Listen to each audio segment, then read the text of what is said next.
hamwe muri iyi video kiratangaje. Ni umutegetsi umwe yitoye aranyandikira ndi umuntu asanzwe, arambaza ibijanye na pi ndetse arambaza buri kimwe cyose, ndamubarira ubumenyi bukenya mu byo shoboye kuba mfise. Ariko kandi byarampaye icigwa cyo kwibaza ati uyu muntu ibi bintu ko ari umutegetsi ataco abuze, ni kubera iki yoba ariko arabirondera?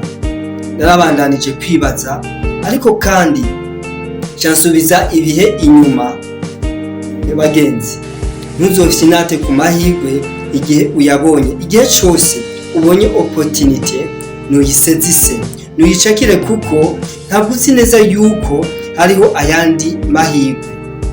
Nagerageje kumva intahe zimwe zimwe zabo baramenye cryptomone ya Bitcoin mbere y'igihe, barabyanzanzwa ko twebwe ntitwari bwace ubwenge, ariko nk'unyuma bari bagije ati mu by'ukuri ibi bintu byari by'ukuri. Ni naco gituma natwe uyu munsi benshi ubona babihevye, ababitangiye, abandi batabimenye. Ariko kandi muri ayo makategori y'abo bantu hariho abantu bagiriwe amahirwe yo kubimenya, bamininga kandi bafise amatelefone. Hariho n'abandi bantu batagiriwe amahirwe, bari babyifuza ariko batari bafise telefone. Ndibuka umugenzi wanje igihe namubwiye ibya pi, nambwiye nta telefone fise. Ego nivyo namutawiye, ariko yagerageje guca ku wundi aramubwira ati boniza telefone yawe akabinishiriramo, nzoza nzangura amamega minini. Nawe yamubwiye yuko oya ntibishoboka, mugabo abanje kumubaza mbega niki, amubwira niki, ati nanje ndagikeneye. Mugenzi, ikibabaje uwo muntu yagisizemwo kugeza uyu mwanya ntabwo ari karamininga nkuko bitegekanijwe. Ntabwo yakoze KYC, ntabwo yakoze ijyanunze ntambuko ya security, nta na kimwe yakoze, gusa yaramininze hanyuma ararekera ngabo. None nk'uyo bibaza ngo bizogenda gute? Ariho n'abandi bantu muri cercle dominante yiwanje ninjije, ariko baherukiye kuvyumva ntibabikora, ntibabisha mu ngiro. Bameze nka rya jambo ry'Imana rivuga, bamwe barumvise ijambo bihutira kuryumva, mugabo akanya gaheze mu kanya gato babahaye. Abandi bararyumva mugabo riba nk'iriguye hasi. Ego nibyo, ariko rero nariko ndababwira iby'uwo mutegetsi. Naribagije impamvu ca nibuka igihe kimwe 2014 zishira 2015 niho ninjira mu bintu vya Rimikashi, aho batubwira ati niwinjire muri Rimikashi tuguhe kodaja, turaguha uratangiza 100. Nkavuga none 100 byanje ninabisha muri kati 100 babigwa nk'ama electronique, mugabo sinabyumvishamo ukungene nzogaruza amahera yanje. Umugenzi wanje yarabigiyemo, uko je kumbe ntari bwabone ivyo 100, ariko nari fisi gukekeranya kwishi.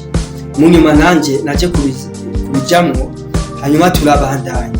Rero ndibuka niga mu 11 na gatatu, guhera onya naragize kate simu yandika amasimu na kate simu aja birumvikana. Rero nkagenda kwandikira abanyeshuri tuguhe kodaja, ube umunwanye, werize ubusuma ibyo bintu sawa. Munyuma hari uwaje kundondera arambarira woma ya kodaja, ndamubyanyu impe 5. Yumvise ayo mahera ni menshi, ntabwo yabikunze. Munyuma yaragarutse nume 20, mugabo ubu bagenzi ndakubwira yuko utoshobora no kuyironka. Hamande yuko uyibonye ubu ufise amakenga yuko uyiguriye azoyisubiza, kandi ni utafise amakenga umuha amahera menshi. Ico ni kimwe nabonye. Ngenda kukigira kabiri kijanye n'ibanga rya telefone kuri Facebook. Twara abana n'abajama muri menage, ambya Elize uri kurata umwanya iki niki, mugabo je nari mfise umuhati na vision nuko nuno munsi ndabifise. Bwarakeye kabiri page nayigurisha amahera ntobabwiye. I'm sorry. Uraca kabiri tugenda ku bintu vya beti. Mugabo ndiyumvira hari umwarimu kw'ishuri rimwe kuri kaminuza imwe iraho twize ko yavuze ati kizire nejo bundi kizire yuko uba umurikiri nube umofisiye, reka kuba homme de troupe nube umofisiye. Okay, nariyumviye iryo jambo nuko tutariko turiga ibya gisirikare ashatse kuvuga iki? Yashaka kuvuga ko buri munsi uzokwama witeguye kuba umulideri, kuba umushefu, que ça soit chef d'entreprise, que ça soit tout simplement ikintu kijanye na education personnelle, aho uzoba uri kurafasha abandi uko ugira conception y'ikintu kugira ngo gishobore gufasha abandi. En vérité umuntu abona kure, umuntu abona ingorane mu kibano, umuntu areponda azana amasolution y'iyo ngorane. Rero maze kubona ivyo bice niho mu mpera za 2022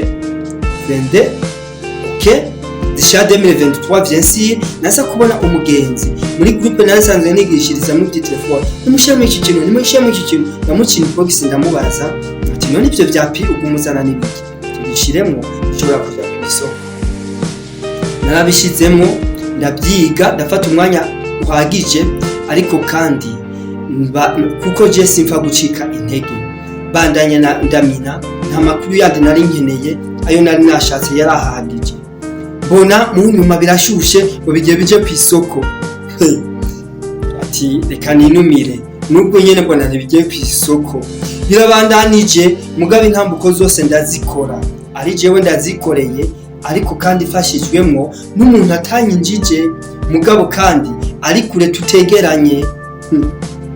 Narabikoze byose byarakunze.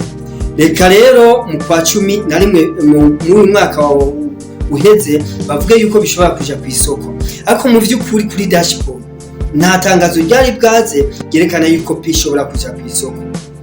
Twarabandanije kumina byose ndabikwiza kugeza n'ubu ndacamina, kugeza yaho kuri dashboard haje amajambo yuko P izokugurura muri Q1, ni kuvuga trimestre ya mbere y'umwaka, kwezi kwa mbere, kwa kabiri, kwa gatatu. Ariko kandi fisi ibyizigiro yuko ishobora kugura, ariko nubwo idashobora kugura zishobora gutakaza amateka nize kubijanye na P mu byo narebeye hamwe mu bushakashatsi nakoze. Rero byumvikane yuko nimba wifuza kumenya byinshi ntukekeranye no gukora subscribe, partage na commentaire. Ukaba ufise ikibazo waba rero ufise ikibazo umbaze muri commentaire, naberetse intambuko zose zishoboka nico ukwiye gukora kugira ngo ushobore kurindira hamwe n'abandi.